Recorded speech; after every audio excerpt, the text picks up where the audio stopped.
Hello guys, welcome back to my mini blog. तो आज सकाळटा आरंभ होता मोर पखाल खियारे। पखाल खाई साइला परे मु बाहरी जाइथिली स्कूल को।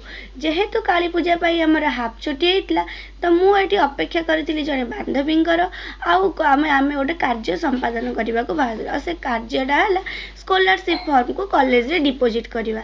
बांधवी आसी सारा पर आम पड़ी आसीलु एनसी कॉलेज। एनसी कॉलेज रे गोटे काम पाई आपड़ जदि चारि फेरा न बुलिबे से कामटा कौन काम गणा हम। कॉलेज रो काम सारिकी आमे पड़ी आसीलु गोटे भोजी की भोजी खाइबारे। भोजीटा बहुत सुंदर होता। भोजी खाई सारा पर मु पड़ी आसी मिठा दुकान को, कारण आम घर को आज कुणिया आसबार थे। मिठा किनी सारा पर मु पड़ी आसी घर को। रोची टाटा बाय बाय, पुणी देखा नेक्स्ट वीडियो रे। हाँ, सब्सक्राइब करने को आदौ भी भूलिबे।